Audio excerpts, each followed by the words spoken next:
Elecciones. El problema político proviene de la falta de representación de la ciudadanía y de la inexistencia de una sociedad política intermedia entre la comunidad nacional y el Estado. El modo de elegir pasa a ser criterio decisivo para saber si lo elegido cumple los requisitos de la representación voluntaria a fin de constituir con ella una sociedad política que intermedie entre lo civil y lo estatal, asegurando la continuidad de la sociedad en el Estado. No como objeto dominado, sino como sujeto constituyente del poder político. La finalidad última de las elecciones no es tanto su necesaria función de concretar las personas de gobierno y legislación, como la de definir la hegemonía política existente en la sociedad civil, a la que habrían de tenerse gobernantes y legisladores. Si la hegemonía electoral no traduce en las urnas la hegemonía política existente en las relaciones económicas, sociales y culturales de la sociedad, será porque los electores no han tenido libertad de elegir a sus representantes políticos. Eso sucede con la elección proporcional, donde todos los candidatos son elegidos por media docena de dirigentes de partidos estatales. Sin libertad de elegir y con censura de candidatos, no se realiza la fórmula de Gramsci: gobierno es hegemonía más dictadura. Sin hegemonía civil solo puede haber dictadura. Pero si la hegemonía electoral traduce, aunque sea aproximadamente, la hegemonía cultural que mantiene el equilibrio entre las diversas fuerzas sociales que animan la sociedad civil, con libertad de pensamiento, de acción y de elección, entonces desaparece el factor dictatorial y surge la forma democrática de gobierno en un abierto sistema político. Lo llamativo en el régimen totalitario, lo inmediatamente visible, era la dictadura personal o de partido único, y la represión de la disidencia por la fuerza bruta de la autoridad estatal. El secreto de su duración y de su naturaleza íntima, lo que daba legalidad a su brutalidad, estaba en la imposición de hegemonías electorales desde el poder estatal. La sociedad civil carecía en absoluto de toda forma de autonomía electoral. Los votantes elegían lo que el partido único del Estado decidía. Ahora, lo llamativo en el régimen partidocrático está en la posibilidad de elegir sin coacción no a la representación política de la sociedad que ha sido suprimida, sino al partido estatal financiado por el erario público que, con preferencia a otros de su misma calaña, debe gobernar, legislar y dirigir a los jueces. No en virtud de un programa que no tiene o es desconocido por los votantes, sino por ser la sigla que mejor simboliza, a juicio de los votantes de última hora, las ideas dominantes en los medios de comunicación partidista.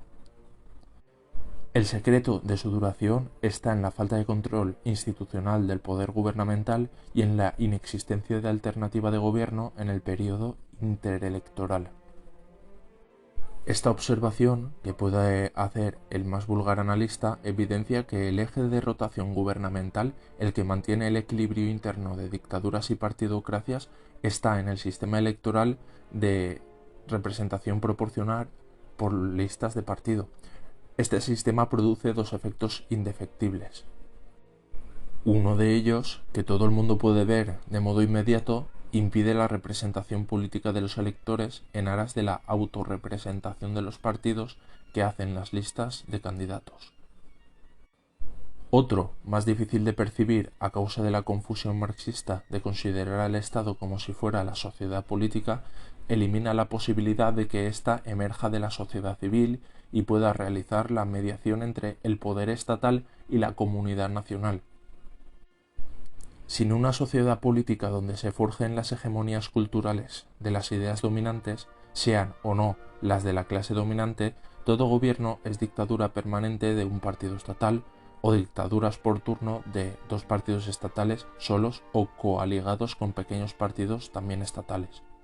Pues no hay mejor definición de la dictadura que la de poder estatal no controlado por la sociedad gobernada. Los sistemas electorales no son materia exclusiva de una determinada forma de gobierno, afectan al meollo mismo de toda forma constituyente de lo elegido. Si se desean obtener representaciones políticas, es ineludible procurarlas en cada unidad representativa, es decir, en el pequeño distrito electoral que disputa un solo representante a la Asamblea Legislativa. Por esta razón constitutiva, la República Constitucional hace depender su vida política del sistema mayoritario de representación uninominal en cada mónada electoral. De cualquier otro modo, la res pública dejaría de ser la materia política representada. La cuestión electoral en el estado de partidos no puede ser más deplorable. En cualquier campo del saber, las nociones vulgares son sustituidas por conceptos claros y distintos, elaborados con reflexión y experimentación. En las partidocracias no hay la menor diferencia entre el saber docto y el saber ignorante, entre la sabiduría de cátedra y la confusión ignara del más analfabeto votante de listas de partidos. El saber político se identifica con el vulgar. El gobernante piensa como el más inculto gobernado. Se cree que hay libertad porque el pueblo elige a sus gobernantes, entre listas de candidaturas forzosas, en elecciones legislativas, y tiene libertad de expresión sin libertad de pensamiento. Los hechos desmienten este doctrinarismo sin teoría. No importa, la razón de autoridad hace verosímil la falsedad electoral. No elige quien no puede deponer al elegido.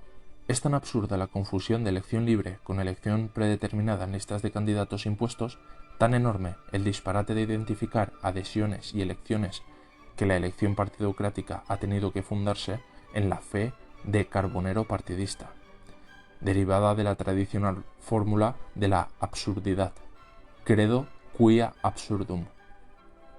Ni el antirracional Tertuliano se atrevió a semejante jactancia de la locura de autólogos de partido estatal cuando dijo que creía en la muerte del Hijo de Dios porque era inepto y en la resurrección porque era imposible. Las bases sentimentales de la creencia en la veracidad de la síntesis adefésica de votar sin elegir provienen de la continuidad cultural que ha tenido en Europa la tradición agustiniana del credo ut intelligam. Es necesario creer para entender. Creyendo que el consenso de partidos estatales es la libertad política, se puede entender que se consideren libres unas elecciones donde no se puede votar más que a listas de partidos estatales sin representar a los electores, sin opciones de gobierno claramente diferenciadas. ¿Por qué se ha tomado al hecho electoral como prueba definitiva de la existencia de libertad política? ¿Acaso no había elecciones en las dictaduras nacionalistas y en los estados totalitarios? Nadie puede decir ahora que aquellas elecciones no eran libres, pues su característica definitoria, el censo de candidatos o candidaturas impuestas, era la misma que la existente ahora en el estado de partidos. El motivo de que se otorgue esa supremacía al hecho electoral no es marcar diferencias con las dictaduras, sino afirmar la equivalencia de las elecciones de partido por el sistema proporcional con las representaciones personales en el sistema mayoritario anglosajón, suizo y francés, presupuesto necesario de la democracia representativa. Pese a su inanidad representativa, las elecciones de partidos siguen considerándose el hecho capital, el momento culminante, el día de fiesta legitimadora del régimen partidocrático. De ahí el empeño de la clase política y la tendencia de los medios de comunicación a despreciar la importancia deslegitimadora de la abstención, pero pidiendo un alto grado de participación. A juzgar por las costosas propagandas institucionales para que se vote, las partidocracias añoran que el voto sea obligatorio, como en Bélgica. Se dice que a mayor intensidad de la vida política, mayor será la participación en las elecciones legislativas. Esta opinión es fruto de un error doctrinal y de un desconocimiento de la historia. El error de seguir aplicando a la partidocracia, donde rige el desequilibrio de poderes, la preponderancia del poder monárquico del Ejecutivo, salido de urnas legislativas oligárquicas. El desconocimiento viene de la ignorancia sobre lo sucedido en la Revolución Francesa con la participación electoral. El dramatismo de la vida política de 1793 llevó a las urnas al 10% del censo. La mayor participación se produjo en las primeras, las reformistas de 1789, casi un 90%, cuando el elector seguía creyendo erróneamente que su voto contenía un mandato imperativo. La participación bajó al 25% en 1791. El directorio obligó a reelegir 2/3 de los mismos diputados en 2 consejos. Los ciudadanos hicieron grandes manifestaciones de protesta contra la que llamaron, acertadamente, Diputación Perpetua. La opinión dominante sobre la relación entre intensidad del momento político y extensidad de la participación electoral responde a la creencia de que las elecciones legislativas son la fuente legitimadora del poder ejecutivo y a la fantasía de que la participación electoral resuelve el problema político de la libertad. Los intelectuales suelen interpretar la realidad con lo aprendido en libros de otros intelectuales, en lugar de interpretar los libros con lo aprendido en experiencias de la realidad. No infieren las ideas de la observación de hechos, las deducen de otras ideas. Así se forman los dogmas electorales que, sin libertad política, atenazan a los electores con la servidumbre voluntaria a un poder sin control. En la teoría parlamentaria, el pueblo elegía a sus diputados para la asamblea y ésta elegía al gobierno. No había separación de poderes, pero sí de funciones. El legislativo preponderante representaba a la sociedad, el ejecutivo, designado por él, era representativo del Estado. En el estado de partidos ya no hay poder legislativo per se, ni representación alguna de la sociedad. El Estado, a través de sus órganos partidistas, la representa. No hay separación de poderes ni de funciones, solo de funcionarios.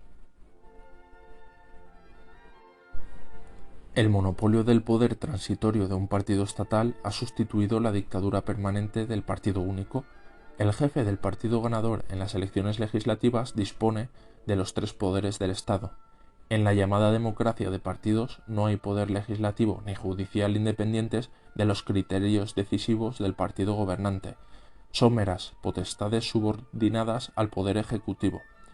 Este único poder no solo retiene la iniciativa legislativa y el gobierno de los jueces, sino que mantiene el orden social transformando en leyes y sentencias. Es decir, en mundo jurídico, el equilibrio oligárquico de los poderes económicos y sindicales en el mundo social, es decir, transformando lo político en política. Como si se tratara de elecciones primarias, los votantes en la partidocracia no eligen diputados personales, sino listas de compromisarios o delegados de partidos estatales, confeccionadas por los aparatos dirigentes de cada uno y controlados por el jefe del aparato. Los compromisarios de la lista que resulte mayoritaria o la más votada, obedeciendo al compromiso adquirido y cumpliendo el trámite protocolario, designan presidente del gobierno al jefe del partido que los puso en la lista. La escena teatral finge que lo eligen en el momento de la investidura, cuando todo el mundo sabe que ha sido el propio jefe del partido ganador quien se propuso a sí mismo como presidente del gobierno, escogiendo a los diputados de su lista que luego fingirán investirlo en una ceremonia parlamentaria para que no coronase a sí mismos como Napoleón. Estos cumplen un deber de obediencia, como si las legislativas fueran presidenciales, con la complicidad de los votantes en el fraude institucional de convertir las representaciones en ejecuciones. Las elecciones legislativas no existen como tales. Ningún votante cree que está eligiendo a legisladores o a su representante político en el Parlamento. Todos los que intervienen en el proceso electoral, partidos, medios de comunicación, agencias publicitarias, candidatos de lista, encuestas de opinión, sentido de las campañas y votantes, saben a la perfección que se está eligiendo al presidente del gobierno. Lo dramático no está en tal burda maniobra electoral, ni en que la mayor parte de los actores no sepa el rol cómico que desempeña, sino en que la corrupción moral e intelectual de toda la clase dirigente está inscrita con letras de bronce en el libreto de la farsa política representada en el escenario de la elección proporcional. Los intelectuales tienen tal admiración por los hombres de acción triunfante que ni siquiera se detienen a pensar en la naturaleza de la circunstancia que los eleva. La tarea llevada a cabo por los honestos historiadores para desmitificar los actos bélicos victoriosos no hizo escuela en la ciencia política. Las votaciones en la partidocracia, que sin elegir personas fuera de la lista, entregan el poder ejecutivo al jefe del partido mayoritario, son mágicas. Cuando los gobiernos eran representativos de la sociedad, todo el mundo sabía cuál era la naturaleza del acto electoral. La representación política del diputado de distrito, aunque no se basara en mandato imperativo de los electores, seguía teniendo la claridad de los tipos voluntarios o legales de la representación jurídica. Pero este modo de pensar los actos políticos por su analogía con los jurídicos se derrumbó después de la Guerra Mundial, cuando los pueblos perdedores adoptaron el sistema de listas de partido para votar sin poder elegir separadamente a legisladores y gobernantes. Ya no era posible pensar en mandato representativo, pues había desaparecido todo vestigio de representación, ni en cuasicontrato de gestión de negocios ajenos sin mandato, pues la aprobación del resultado electoral equivale a ratificación. En concreto, ratificación electoral de diputados cargos. Para entender la cuestión electoral debemos partir de la imposibilidad de comprenderla con criterios formales y de la necesidad de pensar ex novo la naturaleza del acto de votar una lista de desconocidos sin elegir a persona no vinculada a la disciplina de partido. El choque contra el sentido común es tan brutal que nos sitúa ante algo distinto de la imaginación de lo real, ante una fantasía infantil, un juego entre discapaces ilusos. Fantasía, en griego, aparición o acto de mostrarse, era en Platón la apariencia contrapuesta al conocimiento de lo real, la sombra de las cosas verdaderas. En los estoicos, la representación cataléptica. En San Agustín, una fuerza inferior del alma. En la escolástica, una facultad receptiva o creadora de fantasmas. En los modernos, una imaginación lúdica que juega libremente con las representaciones para producir figuraciones fantasmagóricas del como si. No el de la filosofía ficcionalista, sino el de la comedia de enredo. El sistema proporcional, sin posibilidad de ser representativo de la sociedad ni de los electores, tampoco puede representar a los partidos presentes en el Estado, en tanto que ya son órganos permanentes del mismo.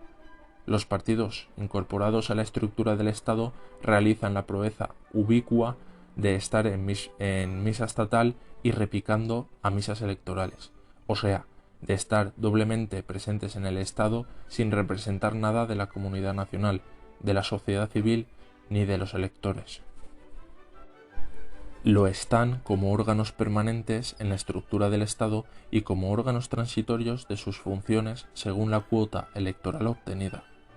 La sábana fantasmagórica de votantes de listas no oculta la realidad de la corrupción generada con el festín del reparto del Estado en proporción a la cuota obtenida por cada partido estatal. Para millones de votantes, las elecciones municipales, regionales y nacionales en el estado de partidos no son meros asuntos públicos de los que haya de preocuparse cada 4 años, sino el más importante asunto privado de sus vidas profesionales, del que han de preocuparse todos los días del año. Como los buscadores de oro, pocos son los que viven del filón encontrado, pero son legiones los que dedican sus vidas a buscarlo. Si las estadísticas publicaran la repercusión del factor electoral en la acumulación de capitales, calificación de terrenos, concesión de licencias y colocación de aspirantes a funcionarios, todas situarían el horizonte de los votantes y empresarios de la corrupción en el panorama electoral, en la coincidencia en las urnas de las ambiciones de dinero y poder, en el horizonte donde se junta el cielo de la política con la tierra de la especulación y la colocación. Para estas personas, proponer la abstención general es sacrílego, una acción tan perniciosa como la de retirar el oxígeno de la respiración asistida en la insuficiencia respiratoria. La idea de una abstención masiva produce en el horizonte vital de los espíritus corrompidos en las urnas una conmoción ambiental tan atosigante como la sufrida en Chernóbil. La degeneración de los pueblos es inevitable si el panorama electoral coincide con el horizonte vital de las ambiciones empresariales o personales. Para comprender el sentido profundo y general de esta funesta realidad en el sistema proporcional, basta saber que la noción de horizonte, de larga tradición en el pensamiento filosófico, llegó a ser constitutiva de la personalidad en las célebres fórmulas del yo y mi circunstancia, Max Stirner. Yo y mi mundo alrededor. Husserl. El tiempo como horizonte de cualquier comprensión del ser. Heidegger. Vivimos y pensamos siempre dentro de un horizonte. Jaspers. El horizonte vital en el estado de partidos se perfila con el arrebatacapaz del horizonte electoral en la partidocracia proporcional.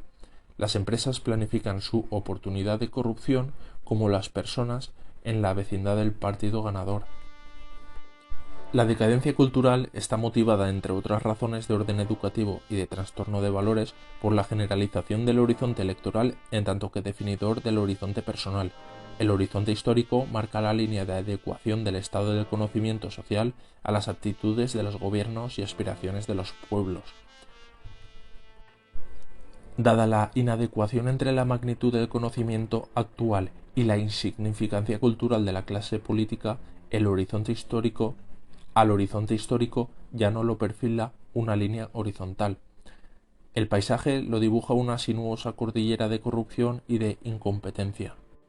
El horizonte político ha sido engullido en la sima de obscuridad donde se atropellan las fortunas nacidas en la proximidad del poder sin control y en la corrupción generada por el sistema proporcional. No es necesario conocer los resultados cuando se conoce la naturaleza de las instituciones. Los que solo se instruyen con ellos tienen a su disposición la estadística mundial de la corrupción ocasionada por el sistema proporcional. Lo dramático no es la corrupción de los partidos estatales, sino que el horizonte electoral se haya convertido en el horizonte vital que orienta las ambiciones económicas, profesionales y culturales del amplio entorno social de los partidos estatales. Toda la sociedad activa. Entre los tres tipos de corrupción, la ocasional, la consecuencial y la constitutiva, el estado de partidos se construyó con el diseño de la corrupción constitutiva, que no aparece como fenómeno degenerativo de algo anterior, sino como virtud generativa de una nueva clase de degeneración política. Para comprenderlo basta compararla con los dos tipos de corrupción clásica. La ocasional, inevitable por su carácter individual y aislado, no entraña peligro serio para las sociedades. No hay ladrón sin ocasión. La consecuencial solo pone en peligro la estructura de la institución de la que es consecuencia, y es evitable mediante reformas estatutarias. La actual crisis financiera descubrió que la corrupción de los ejecutivos de banca y entidades aseguradoras era mera consecuencia de la laxitud en las normas internas de control y en las externas de vigilancia. Por eso se piden a la vez urgentes reformas en la estructura dirigente de las entidades corrompidas y en su control por las autoridades financieras. La corrupción constitutiva es de naturaleza tan distinta de las otras dos que apenas presenta similitudes con las del ladrón o del banquero. La única a la que se asemeja es a la de mafia. No se acabará con ella sin saber la causa que la reproduce por sistema. La razón de que sea tan profunda en el estado de partidos es fácil de explicar, aunque para los partidos sea imposible de entender. La corrupción de partido es inevitable, no porque los electores sean indiferentes a ella, como parece, sino porque votando por deber cívico y siendo corruptos todos los partidos, no pueden elegir al menos malo, sino al que consideran más afín a sus ambiciones materiales, aunque sea el peor. Lo que engendra y perpetúa la corrupción de partido y la degeneración política es el sistema proporcional de la irrepresentación, la única forma inteligente y pacífica de romper la inercia de este perverso continuismo, abriendo horizontes sanos a la sociedad. Sería una gran abstención que deslegitimara de golpe al sistema electoral de corrupción proporcional. Susan Rose Ackerman, una experta mundial en estadística comparada sobre la corrupción política, codirectora del Centro de Derecho, Economía y Políticas Públicas de la Universidad de Yale y exconsultora del Banco Mundial, afirma de modo categórico que la peor combinación, la que más alienta la corrupción, es la de un sistema político basado en un presidente con amplios poderes y legisladores elegidos por un sistema de representación proporcional. Dos factores que se reducen a uno, pues los amplios poderes presidenciales son inherentes y consecuentes al sistema proporcional. Ningún parlamento de la mayoría y ningún tribunal de justicia osará controlar al presidente que los ha nombrado. Pero, con ser tan grave, la relación causal entre sistema proporcional y corrupción no es la peor calamidad en los pueblos de etnias diferentes o con aspiraciones nacionalistas, desleales con la nación donde se integraron durante siglos. En esos países, entre los que se cuentan importantes estados de Europa occidental, el sistema proporcional aumenta el poder numérico y la intensidad sentimental de los partidos nacionarios, disminuyendo el sentimiento de unidad política en la comunidad nacional. John Basil Utley, Senior Fellow de Atlas Economic Research Foundation y editor de The Times of the America en Washington, D.C., especialista en la estadística mundial sobre el efecto perverso del sistema proporcional, en tanto que fomenta el espíritu disgregador de las naciones estatales, ha denunciado la política de Estados Unidos en Irak, precisamente por la contradicción de elegir el sistema de representación proporcional para conseguir la instauración de la democracia en una nación unida, cuando está ampliamente demostrado el fracaso del sistema proporcional como factor de unidad o de integración nacional en todos los países, estén o no desarrollados. La preocupación de que los terroristas eviten que la gente vote en zonas sunitas se hubiese resuelto con distritos geográficos pequeños, delimitados de manera precisa, con derecho a contar cada uno con un representante en el Congreso, conforme al sistema mayoritario. En ese caso, una baja asistencia a votar no se hubiese convertido en un problema dramático. En el sistema proporcional, los candidatos elegidos en listas de partido representan a toda la nación o a regiones de gran tamaño, a todos y a nadie al mismo tiempo. Solo pueden dar cuenta de cuestiones generales, pero raramente de temas y decisiones políticas locales. En Israel, partidos con el 1,5% en toda la nación pueden decidir la formación del gobierno. Lo mismo ha sucedido en España con el crecimiento espectacular de los nacionalismos catalanes y vascos en pocos años, gracias al sistema proporcional. El 50% de la Duma rusa es elegido por ese sistema, como el 40% del Congreso de México. Chile es una de las pocas naciones latinoamericanas que no utiliza el proporcional. Ruth Richardson, exministra de Finanzas de Nueva Zelanda, dio una conferencia en Moscú, 2004, auspiciada por el Cato Institute, donde sostuvo que muchas naciones afligidas por el sistema de representación proporcional han adoptado políticas de baja calidad, encontrando dificultades casi insuperables para aprobar reformas de gran relevancia. Richardson puso como ejemplo la gran parte de Europa occidental que, excepto Inglaterra, no ha podido reformar su legislación laboral, heredada de las dictaduras.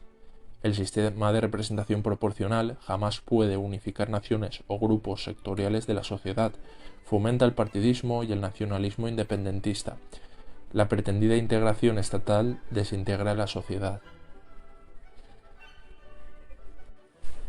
Se sabe lo que significa elegir entre opciones diferentes, pero, salvo en Francia y Reino Unido, se olvida la diferencia cuando se trata de elecciones políticas. Basta que el poder estatal instale urnas por doquier pidiendo a los ilusos gobernados que metan papeletas en ellas, para que todos convengan en que se han convocado elecciones libres. Siendo conscientes de la inmensidad de su ignorancia y no queriendo ser responsables de las consecuencias de su voto, los pueblos derrotados en la Guerra Mundial aceptaron la ocurrencia ajena a la muerte de sus queridos y temidos dictadores del original método electoral que les ofrecía el imperio de los partidos unidos.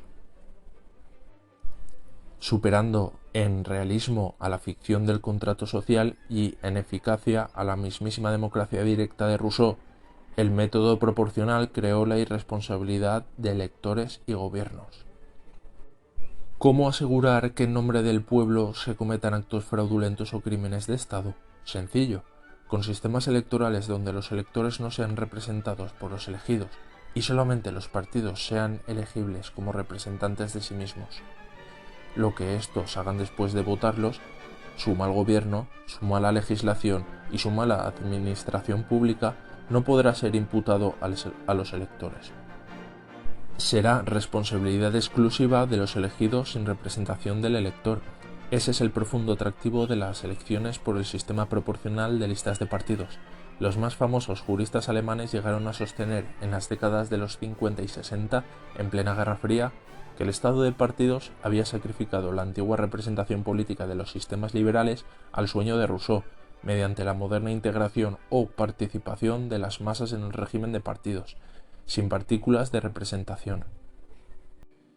Una de las mayores hipocresías del horizonte electoral es la jornada de reflexión. Los despachos de asuntos políticos en las residencias veraniegas de los jefes de Estado se llamaron jornadas, no porque en ellas se trabajase de sol a sol.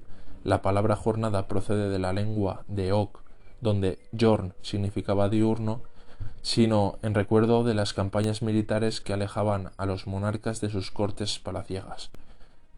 Nada real o simbólico justifica hoy que la ley obligue a guardar silencio sobre las elecciones, el asunto público por excelencia, las 24 horas que preceden al día de la votación. Tal nadería ha sido pomposamente apodada jornada de reflexión. Nada halaga tanto a las masas serviles como el simulacro de que el poder estatal les permita sentirse inteligentes o capaces de pensar un día. La jornada de reflexión tiene, sin embargo, una evidente utilidad para la clase política. Además de creerse seleccionada por la madurez del pueblo, siempre lo dice tras cada elección. Se inmuniza contra la acusación de aprovecharse de la ingenuidad de unos votantes que han gozado al menos de un día de reflexión cada 4 años. Si han tenido la oportunidad de reflexionar durante unas horas, nadie podrá decir después que no sabían lo que votaban. El poder no es consciente de que conceder una jornada de reflexión supone confesar que los días de propaganda electoral intensiva, repletos de emisiones de imágenes retocadas, demagógicas, insultos y promesas vanas, son muchos días de irreflexión que atosigan a los votantes, hasta el punto de alelarlos para llevarlos a las urnas sacándolos de la realidad. Y para volver a ella, los responsables de su enajenación política les obligan a guardar silencio durante unas horas de reflexión. No tanto para pensar ellos mismos como para descansar del ruido que hacen los elegibles para fingir que piensan en lugar de los demás. El silencio de los partidos, objetivo de tan fantasmal jornada, alivia al electorado de tan anestesiante palabrería. El silencio no es condición requerida necesariamente por la reflexión. Algunos de los más profundos pensadores de la humanidad, para no ser distraídos ni condicionados o paralizados por las circunstancias exteriores, se acostumbraron a reflexionar en los campanarios de las iglesias o en los cuarteles militares de entrenamiento a tambor. Repiques y tamboradas que los sacerdotes y capitanes de los partidos hacen hoy para llamamiento sonoro de fieles a las filas de las urnas de la irreflexión. El significado de la reflexión electoral es contrario a la idea de meditación. Entre todo el rico vocabulario referente a las acciones de pensamiento, la meditación es la única especie de concentración interior que requiere soledad y silencio. Por eso es apropiada a los actos de relación del hombre con Dios. Esa es la pretensión de los partidos, dioses estatales: convertir al electorado en silencioso devoto durante 4 años, dador de votos un día y de exvotos de gracias corruptoras al partido ganador durante su periodo de gobierno. La reflexión consiste en un cambio de dirección en el acto de pensar cualquier objeto. Acto mental abandona de momento todo juicio sobre el objeto percibido para volverse hacia sí mismo y retornar luego al objeto pensando con una nueva conciencia de su realidad y de su valor. En la reflexión, la persona no solo ve y oye lo que quieren sus sentidos que vea y oiga, sabe además que ve y que oye. Y este saber reflejo le permite ver y oír la realidad más acá y más allá de lo que permiten los sentidos corporales de las personas irreflexivas, como son los votantes de las listas de partidos. La reflexión es la facultad mental o intelectual que permite a una persona individual aprobar, desaprobar, valorar o disvalorar algo externo o interno, lo que lleva a confundirla con la conciencia o con una modificación de la conciencia, Husserl. Por eso, no hay posibilidad de reflexión colectiva sin acontecimiento común y unívoco que la provoque. El silencio de la jornada de reflexión no obliga más que a los partidos de listas elegibles. La modificación de la conciencia que produce la reflexión personal ante la situación política creada por los partidos estatales impone el deber moral de romper el silencio de la jornada de reflexión, haciendo el mayor ruido posible para que la buena gente se abstenga de votarlos, por no aprobar y disvalorar el modo absurdo de elegirlos.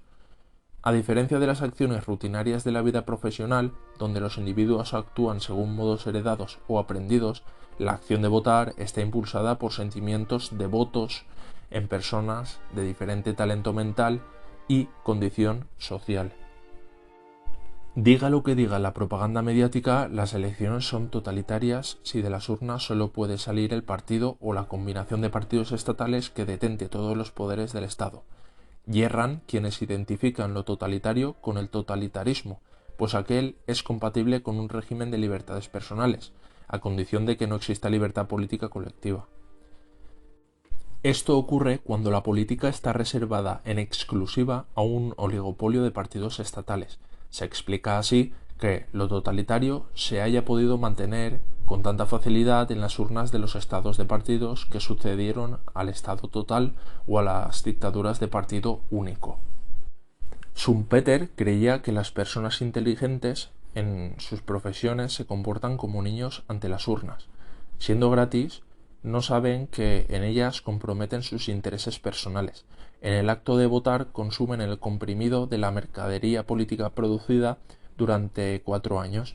No es explicación plausible. Los votantes saben que su vida estará favorecida o perjudicada por el partido gobernante. Lo que sucede es mucho más pernicioso. La pasión de votar viene de los apetitos, la de abstenerse de la razón.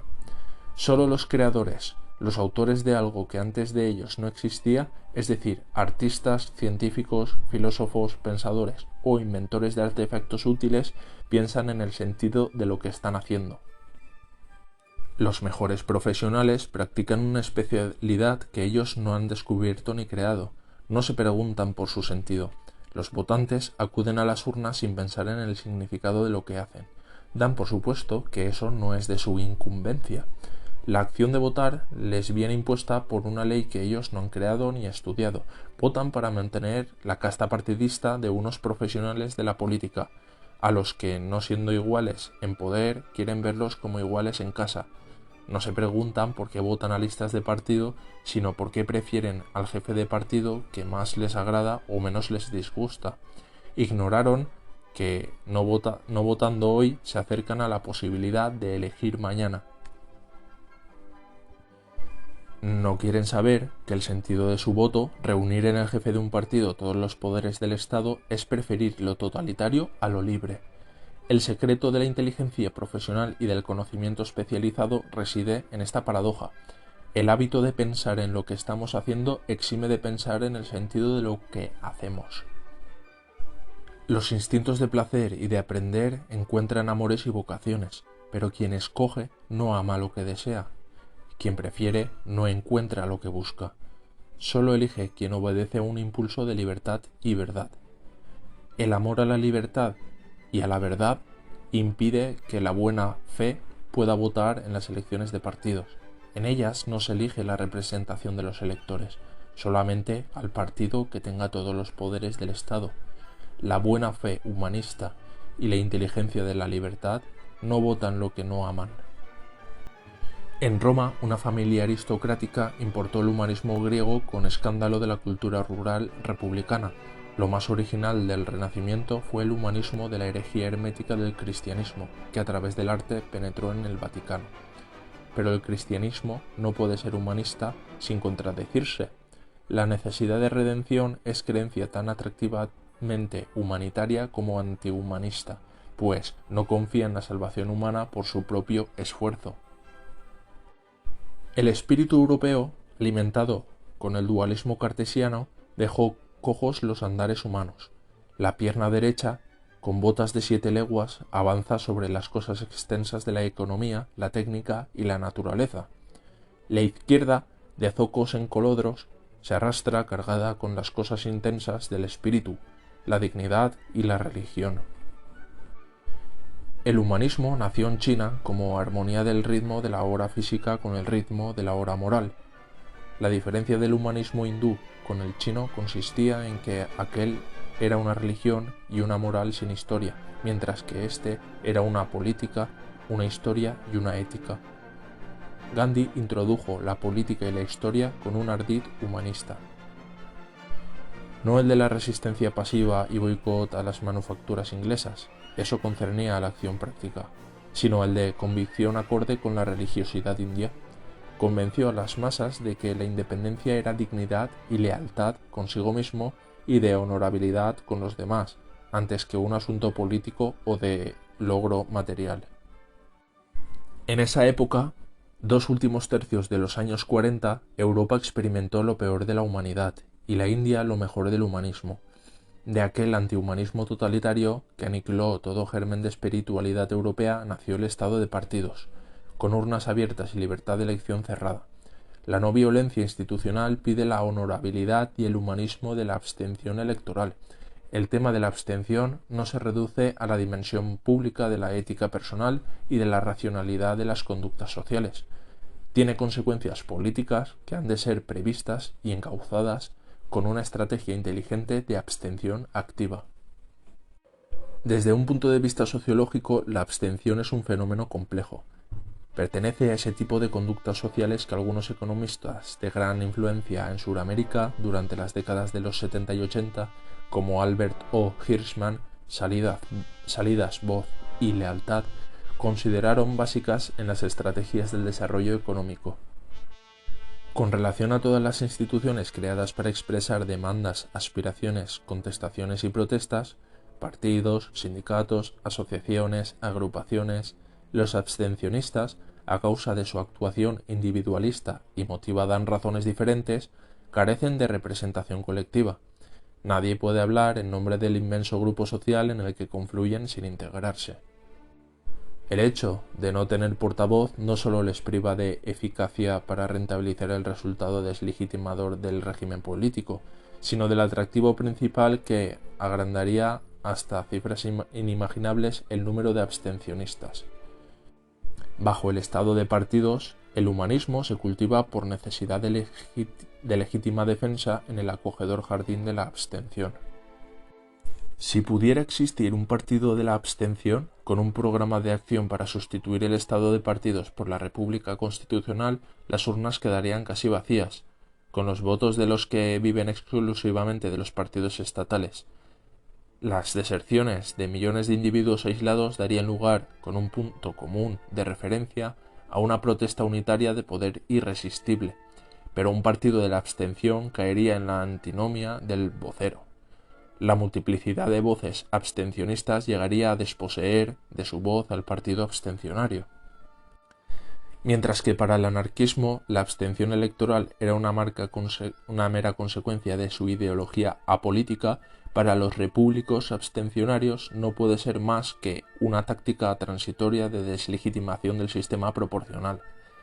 Las campañas a favor de la abstención deben recordar siempre que no toman partido contra la necesidad de elecciones, sino contra un régimen donde el elector no elige a su candidato, ni el partido elegido representa a sus votantes.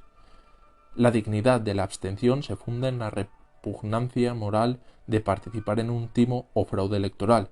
Desde esta perspectiva, los abstencionarios no pueden caer en la antinomia del portavoz, vocero o delegado. El vocabulario político es muy pobre, carece de palabras precisas para designar los nuevos comportamientos del público y de los agentes públicos. Los idiomas europeos no estaban hechos para nombrar y clasificar la variedad de especies y actos sociales que surgieron de la Revolución de la Libertad. Las palabras antiguas se agrandaron de significado para nominar nuevas realidades realizadas o conatos de acción colectiva. Y de las viejas voces se derivaron otras que expresaban más de lo que decían. Era lo que el mundo moderno necesitaba, ser sustituida con palabras la resignación por la esperanza, el estado social por el contrato, el hábito por la opinión, la idea social por la ideología, la res pública por la res privada. Las opciones de la libertad de conciencia, desprovistas de exigencia de responsabilidad, abrieron cauces inauditos a las expresiones de lo político. Los sermones abandonaron los púlpitos y trasplantaron las incógnitas de las palabras del más allá a las expresiones políticas que totalizaban la visión del más acá. Liberalismo, igualitarismo, anarquismo, socialismo, comunismo, fascismo, la diversidad de temperamentos y de proclividades a unos pocos tipos de talante social crearon nuevas voces de simpatía o de antipatía políticas, conservador, progresista, reaccionario, derechas, izquierdas. La Guerra Mundial derrotó a una de las ideologías totalitarias, pero la necesidad de la reconstrucción europea junto a la Guerra Fría no solo prolongaron la vigencia de la otra, sino que sustituyeron en todo el mundo la verdad por la propaganda ideológica. Esta ficción duró 20 años, la rebelión juvenil del 68 primero y la crisis del petróleo después la destruyeron. Y desde que se vislumbró el final de la Guerra Fría, el lenguaje político de los partidos estatales, de los medios de comunicación y de la cátedra universitaria solo ha podido expresar en Europa continental puras mentiras, ideas falsas, tópicos sin espacio o grandes vaciedades retóricas.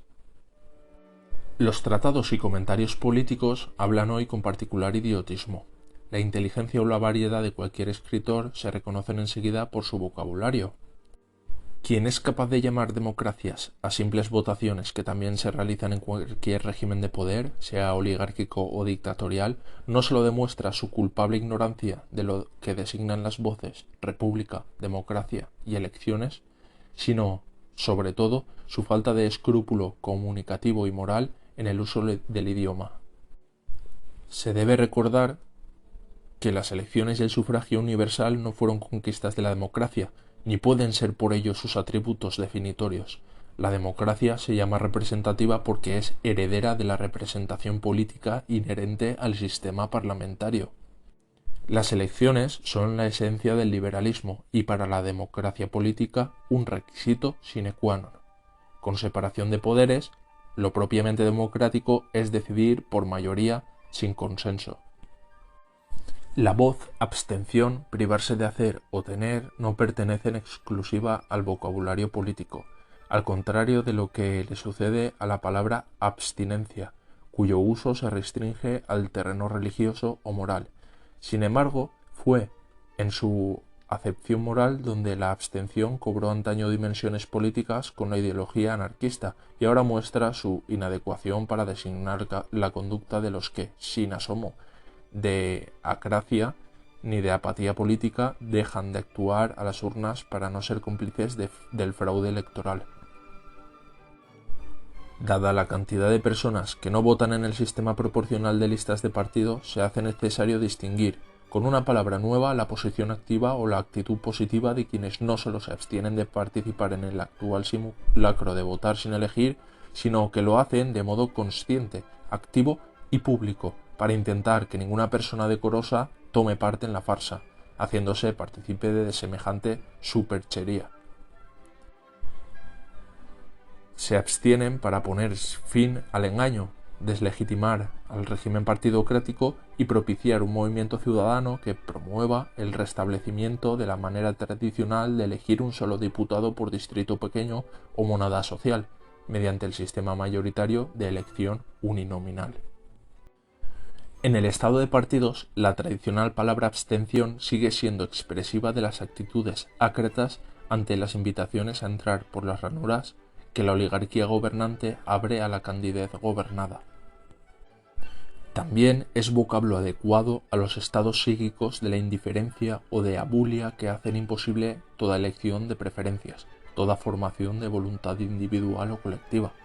Unos estados de indecisión que emergen de la absoluta indigencia cultural o de la profunda ignorancia de lo político. Por los distintos motivos de la inacción, el término abstención ya no sirve para designar la voluntad de no votar, la voluntad de rehusar, ligeras variantes abiertas de una misma falsedad. Hoy se refiere a la consciente decisión de aislar a la clase política del estado de partidos, dejándola que se cueza sola en su propia salsa votiva. Y pretende provocar la crisis de legitimación del sistema proporcional a fin de sustituirlo por el único sistema que permite elegir en conciencia opciones realmente diferentes y otorgar a los diputados carácter representativo de los electores. Elección de un diputado en cada mónada electoral por mayoría absoluta de los electores. La nueva voz que designa con precisión a los partidos de la abstención por razones de coherencia política es la palabra abstencionarios. Además de ser expresiva de una actitud consciente y responsable, tiende a desactivar a tanta gente decorosa que acude a las urnas sin conocer el fraude en el que participa, ni darle importancia a que no elige personas sino partidos. Abstención activa, acción de desactivar la voluntad de participar en la ratificación de la depravada clase política partidocrática.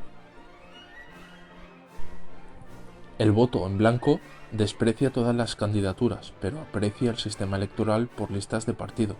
La abstención, que no juzga la calidad de las personas candidatas, sino el modo autoritario y burlesco de meterlas en un parlamento tan ficticio como innecesario, atenta indirectamente contra la forma partidista del Estado y directamente contra el sistema electoral.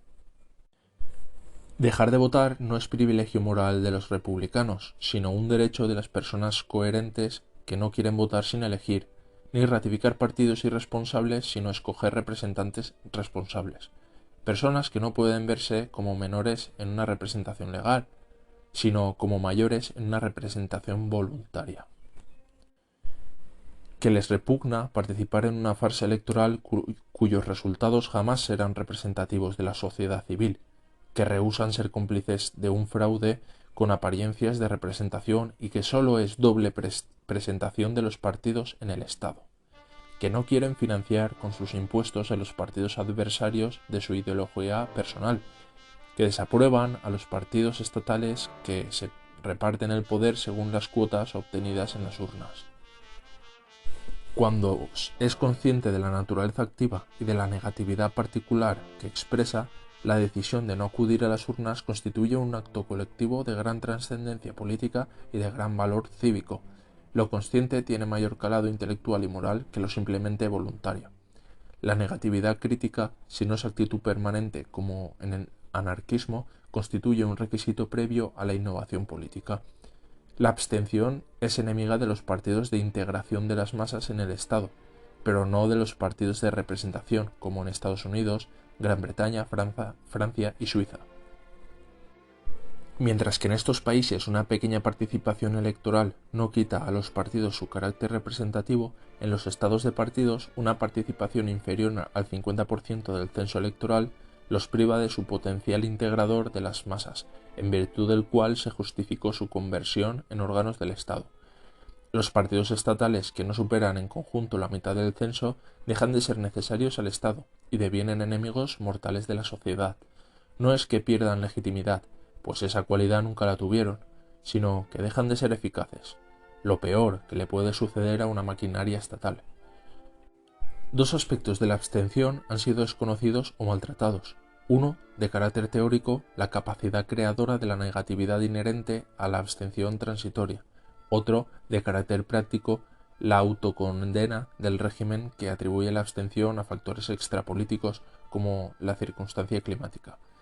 El aspecto filosófico de la abstención no ha merecido la atención del pensamiento, pero no es necesario leer a Hegel para saber que la negatividad es un elemento constitutivo de toda realidad. Abstenerse de votar es negar veracidad y representatividad al voto de listas. Un pueblo asiático no podía salir de la tiranía porque en su idioma no existía la partícula no. La resistencia a renegar de realidades de poder sin libertad hace que los dictadores mueran en la cama y que sus herederos oligarcas gobiernen con servidumbre voluntaria. Sin el concurso de la negatividad nada estaría determinado. Omnis determinatio est negatio Spinoza. La abstención es una de esas negatividades como las de la ausencia o las preguntas sin respuesta, a las que Sastre no consideró nadas, sino partes integrantes de la realidad. Los partidos estatales reconocen que los electores prefieren 4 horas de sol a participar en elecciones insignificantes.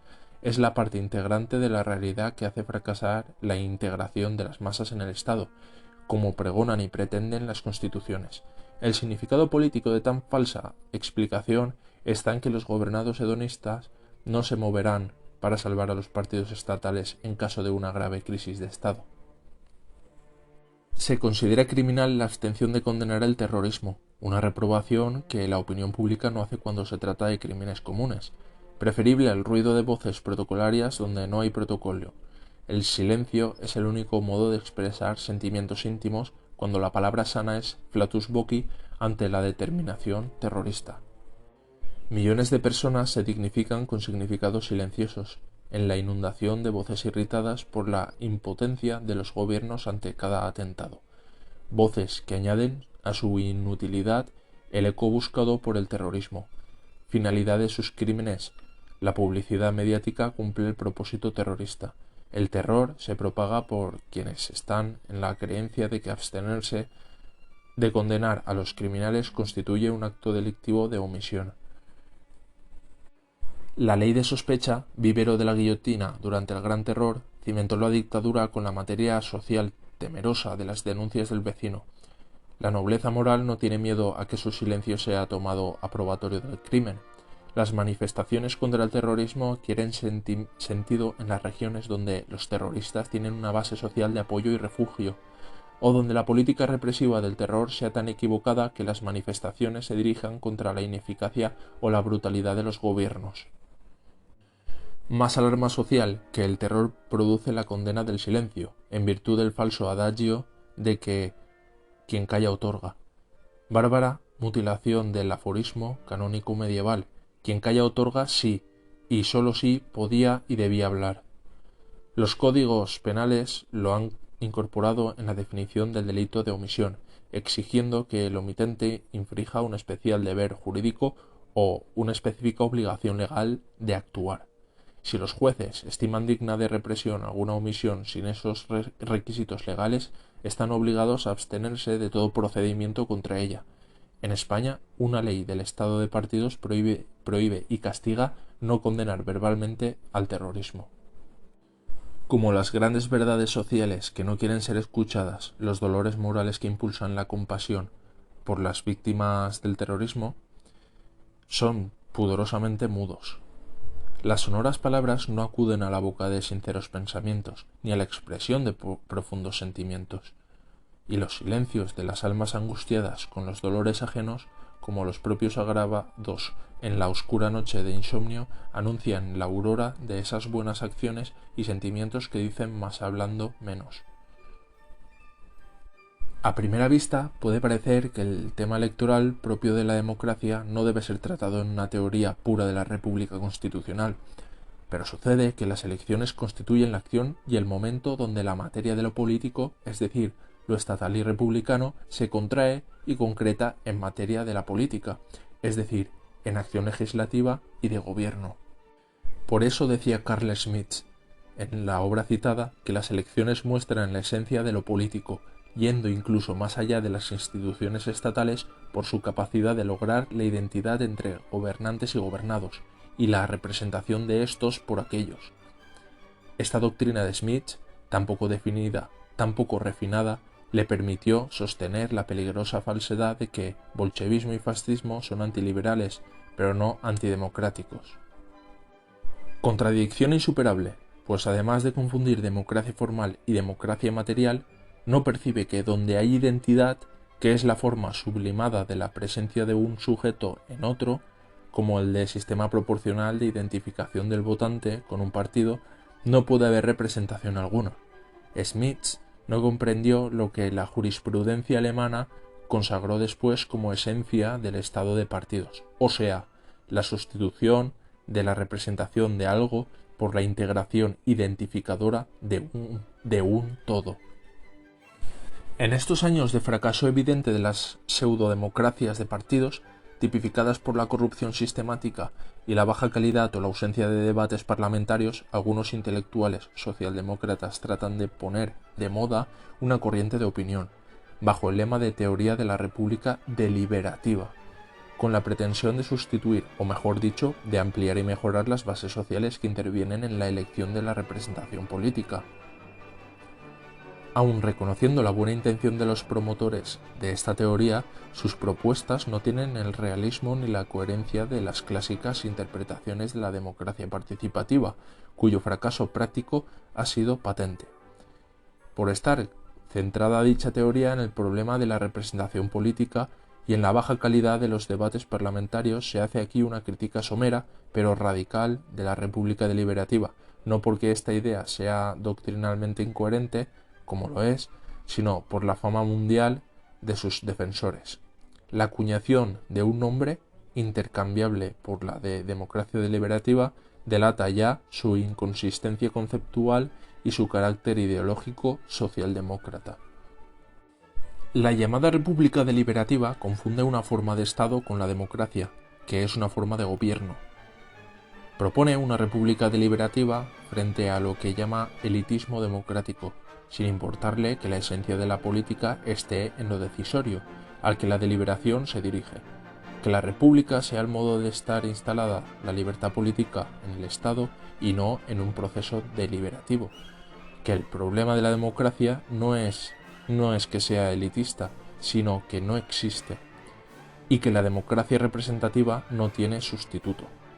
Es torpe creer que la partidocracia puede convertirse en democracia, multiplicando el número de ciudadanos de élite que participen en pequeños ámbitos de deliberación extraparlamentaria sin suprimir el fraude de la representación proporcional, como si los partidos estatales fueran hogares de acogida de sinceras ideas foráneas al Parlamento a contrapelo de sus estrategias de conservación o conquista del gobierno. La teoría deliberativa abusa del lenguaje cuando afirma que es la versión republicana de la democracia y el complemento de la democracia representativa. De ser cierta esta finalidad, solo sería útil para Estados Unidos y Suiza, aunque se inspire en los foros de ciudadanos elegidos al azar para alcanzar acuerdos que se eleven a los parlamentos monárquicos de Escandinavia. Esa teoría no marca los linderos entre democracia y república, ni entre la política y lo político. Quiere sustituir la teoría de la elección racional procedente de la economía por la deliberación pública de la ciudadanía. Para Habermas, este modelo extiende la acción comunicativa al plano de las instituciones representativas, bajo la hipótesis de que los liberales se satisfacen con la representación, pero aprecian más la deliberación, en tanto que cultivadora de virtudes cívicas y racionalizadoras de la soberanía parlamentaria. Lugar donde tendría lugar el libre proceso comunicativo para lograr acuerdos por mayoría no consensuada en la toma de decisiones colectivas.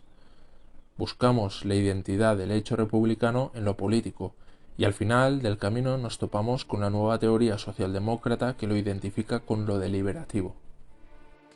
Las elecciones deben ser tratadas en la teoría de la república y en la de la democracia, aunque desde puntos de vista diferentes. A la primera corresponde lo referente a lo político y a la estructura del poder estatal.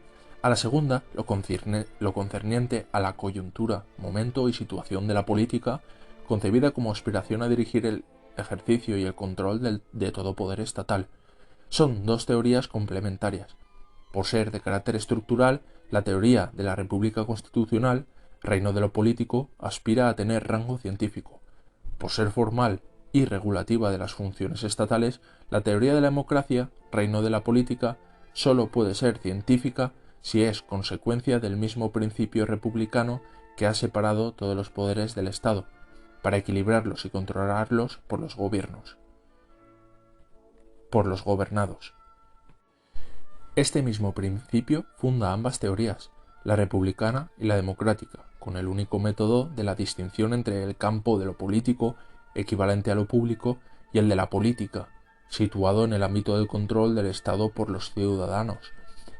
El motor que sincronice y conjugue la libertad y la igualdad, las acciones y las responsabilidades en un conjunto social extenso, no puede ser otro que el de la libertad política colectiva, fundadora de la República Constitucional y garantista de las instituciones de la democracia representativa. Los procesos electorales trascienden así a las teorías de la república y de la democracia, en tanto que son manifestaciones de esa libertad colectiva básica que no es ni puede ser ideológica, porque no es una parcialidad social que se pueda presentar con visos de totalidad, sino un concepto universal y formal que no puede ser desmentido y contrariado sin confesarse parcialitario o totalitario, o sea, discriminador entre lo libre. La libertad fundadora de la política democrática determina la inestabilidad de lo político en la República Constitucional y en la estabilidad de las instituciones en la democracia formal. Parece una paradoja y no lo es. Identificado lo político con lo público estatal, no parece lógico calificarlo de inestable, pero lo es, del mismo modo que lo son las materias sociales sometidas a la jurisdicción del Estado. La libertad fundadora de la política democrática determina la inestabilidad de lo político en la República Constitucional y la estabilidad de las instituciones en la democracia formal. Parece una paradoja y no lo es. Identificado lo político con lo público estatal, no parece lógico calificarlo de inestable. Pero lo es, del mismo modo que lo son las materias sociales sometidas a la jurisdicción del Estado. Estas aumentan o disminuyen en función de las necesidades de regulación estatal exigidas por el desarrollo material y cultural de las sociedades nacionales. Dictaduras, oligarquías y democracias no escapan de los constantes procesos de transformación de lo social o económico en estatal, como en sentido contrario los de privatización de lo público, ni tampoco de los continuos traspasos de lo político a la esfera de la política o viceversa. Solo en este sentido lo político es inestable. En cambio, la democracia estabiliza la política no porque la materia gobernada sea siempre la misma o inmutable, sino porque está regulada por unas mismas reglas permanentes, constitutivas del juego político. La libertad constituyente de la República Constitucional es la misma libertad colectiva que instituye la democracia formal. Las instituciones de la democracia garantizan la permanencia de las libertades formales constituidas, e incluso de la propia libertad política constituyente, cuando la evolución de lo político, no de la política, haga necesaria o conveniente la reforma de la Constitución, pues la otra alternativa necesariamente violenta, los estados de excepción, es una patología en la democracia política. El poder constituyente no desaparece con la vigencia de la Constitución. Permanece vivo y, en último término, insurreccional, para afrontar el problema político de la libertad y los conflictos sociales de la igualdad, necesitados de la solución y los cauces institucionales definidos por la República Constitucional. Las elecciones fijan el momento-situación de la política, la república, el estado de lo político, la democracia, el de la libertad.